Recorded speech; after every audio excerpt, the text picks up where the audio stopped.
প্রিয় দর্শক, নমস্কার। মিম রানিয়া চ্যানেলের আন্তর্জাতিক সংবাদে আপনাকে স্বাগত।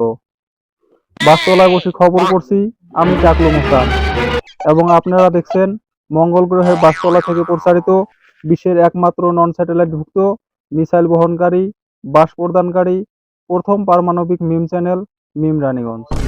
শিরোনাম শেষে বাস দিয়ে শুরু করছি বিস্তারিত সংবাদ। বাস বাস উৎপাদনে বিশ্বে ভারতের স্থান পঞ্চম, কিন্তু বাস দেয়ায় বিশ্বে প্রথম স্থান অর্জন করেছে ভারত। বাসের এমন কোনো ব্যবহার নাই যা আমরা জানি না। যাই যেভাবে পাচ্ছে একে অপরকে প্রতিনিয়ত বাস দিয়ে যাচ্ছে, হয়তো সামন থেকে নয়তো পিছন থেকে, হয় গাইডওয়ালা বাস না হয় গাইড ছাড়া বাস।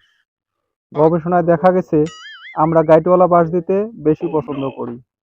ভারতে এমন বাসের ব্যবহার পৃথিবীর আর কোথাও দেখা যায় না। এ বিষয়ে আমাদেরকে আরো বিস্তারিত জানাবেন ব্র্যান্ডেড বেটা সওয়া। বাস বাসকে আপনি আলুর সাথে তুলনা করতে পারেন। আলু যেমন সব তরকারিতে খাপ খায়, অমনি আমরা প্রতিনিয়ত বাসের ব্যবহার করে থাকি।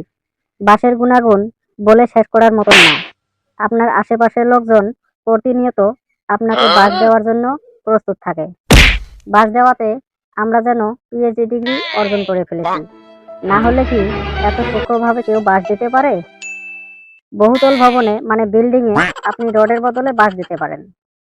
বিয়ে বাড়িতে প্যান্ডেল চকচকে হলেও বাঁশের জাদু অতুলনীয়। ইলেকশন জেতার পরে নেতারা আমাদেরকে প্রতিনিয়ত বাঁশ দিয়ে থাকেন। ময়দা সুন্দরী দেখে বিয়ে করে বাসর রাতের আধারে আপনি বাঁশ খেয়ে ফেলেছেন। বাঁশের ব্যবহার আমাদের দেশ দিনক দিনে আন্তর্জাতিক পর্যায়ে চলে যাচ্ছে। ব্র্যান্ডেড ব্যবসার প্রতিবেদন, মিম রানীগঞ্জ। প্রিয় দর্শক, এই ছিল আমাদের বাস দেওয়া সংবাদ।